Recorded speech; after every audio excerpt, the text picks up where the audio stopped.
Jadi saya akan mempresentasikan hasil dari kelompok 5 yaitu dari dampak harga dan pendapatan konsumsi sembako. Jadi saya akan menjelaskan pertama-tama ya apa itu sembako. Sembako adalah kebutuhan dasar yang penting bagi masyarakat Indonesia, terutama bagi kelompok berpendapatan rendah. Fluktualitas harga sembako mempengaruhi kestabilan ekonomi rumah tangga sesuai dengan hukum pemerintahan McQueen 2018, di mana kenaikan harga merupakan konsumsi khusus pada konsumen penghasilan rendah. Selain itu, menurut hukum Angel, seiring meningkatnya pendapatan proporsi, pengurangan untung harga pokok cenderung menurun.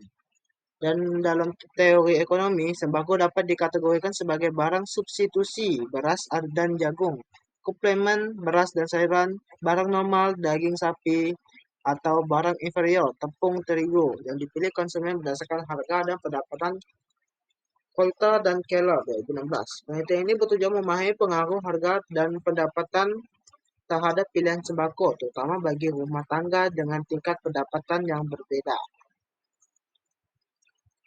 Jadi rumusan masalah dari presentasi kali ini adalah bagaimana harga dan pendapatan mempengaruhi pilihan konsumen terhadap sembako. Jenis barang apa saja termasuk kategori substitusi komplemen, barang normal, inferior, dan superior berdasarkan persepsi konsumen.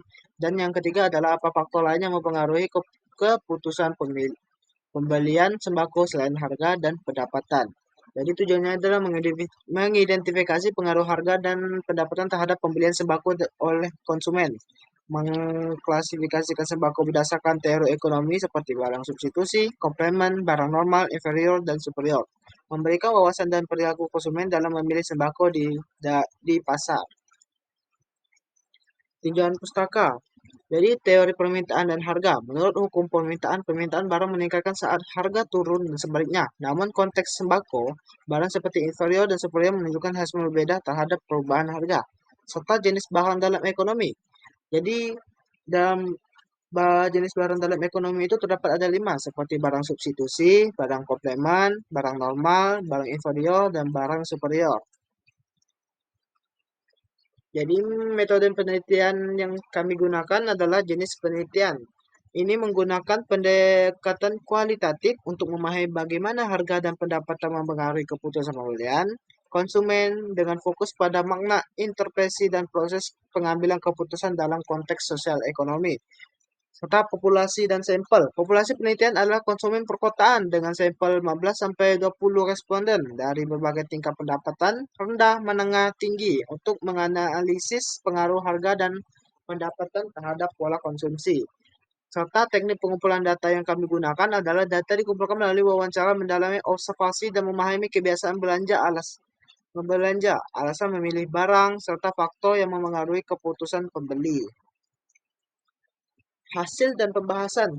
Jadi di hasil yang kami mendapatkan bahwa barang beras substitusinya mie instan singkong 10% sampai 20% alternatif saat harga beras naik.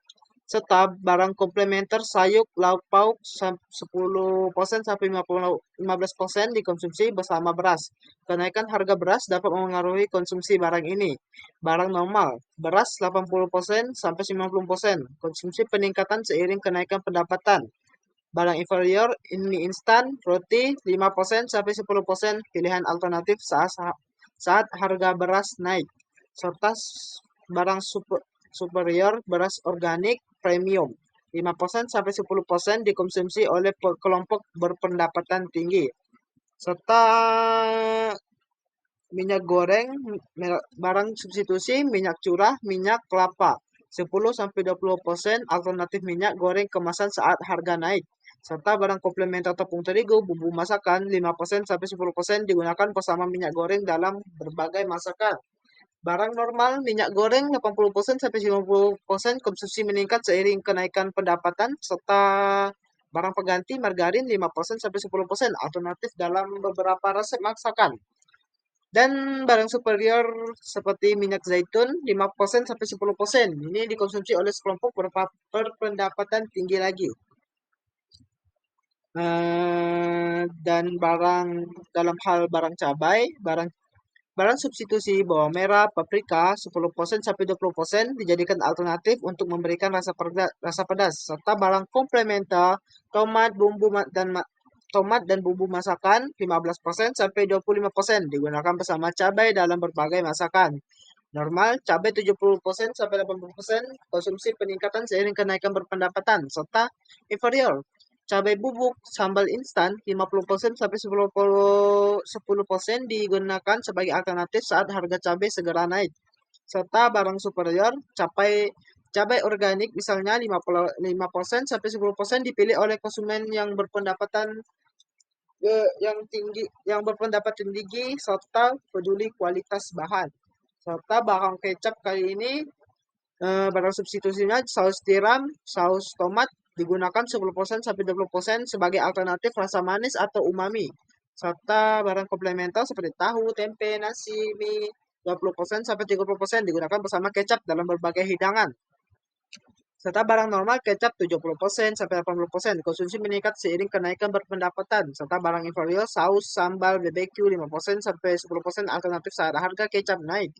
Serta barang superior kecap premium organik 5% sampai 10% dipilih oleh konsumen yang berpendapatan tinggi yang mengutamakan kualitas. Dan di sini ada susu saset, barang substitusi susu bubuk. Susu UHT 10% sampai 20% dijadikan alternatif saat harga susu sedang naik. Serta barang komplementer teh, kopi, sereal 15% sampai 75% seiring dikonsumsi bersama susu saset. Serta barang normal susu saset 80% sampai 85% konsumsi meningkat seiring kenaikan berpendapatan. Susu pemula bayi, susu kental manis 5% sampai 10% alternatif untuk beberapa segmen konsumen. Serta barang superior yaitu seperti susu premium, organik, full cream 5% sampai 10%. Ini dipilih lagi oleh konsumen berpendapatan tinggi.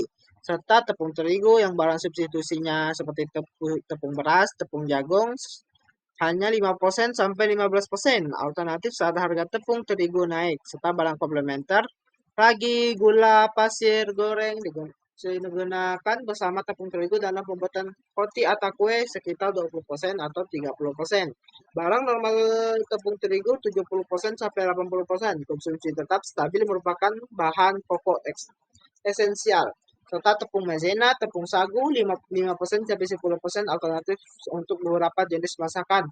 Barang superior tepung terigu premium organik 5% sampai 10% dipilih oleh konsumen berpendapatan tinggi. Bawang merah substitusi bawang putih dan bawang daun, bawang bombay 5% sampai 15%. Serta barang komplementer cabai, kecap, daging, sayuran itu hanya 20% sampai 30%. Barang bawang merah 50% sampai 90%. Dan barang inferior bawang merah bubuk, ekstrak bawang merah 5% sampai 10%. Alternatif praktis untuk menggantikan bawang merah yang segar. Serta barang superior bawang merah organik 5% sampai 10% dipilih oleh konsumen berpendapatan tinggi yang mengutamakan kualitas. Instan, barang substitusi bihun, nasi, mie telur, mie jagung 5% sampai 15% alternatif saat harga mie instan naik meskipun rasa dan kepraktisannya berbeda. Komplementer bawang merah, telur, sayuran daging 10% sampai 20% dimakan bersama mie instan. Konsumsi menurun jika harga mie naik.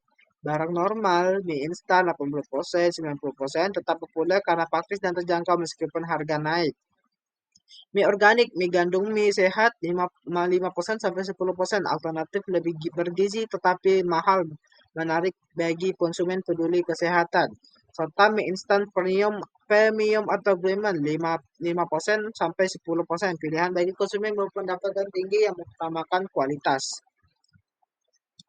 Jadi kesimpulan untuk penelitian kali ini menunjukkan bahwa harga dan pendapatan mengaruhi pilihan konsumen terhadap sembako, barang normal beras, minyak, gula, telur, susu, saset, cenderung dikonsumsi oleh lebih banyak dengan peningkatan pendapatan barang substitusi. Mie instan, singkong, minyak curah menjadi alternatif saat harga barang utama naik. Barang komplementer sayur, lauk, bumbu, tepung, konsumsinya saling terkait dengan barang utama. Barang barang superior, barang organik, minyak zaitun, gula organik lebih dipilih oleh konsumen yang berpendapatan tinggi.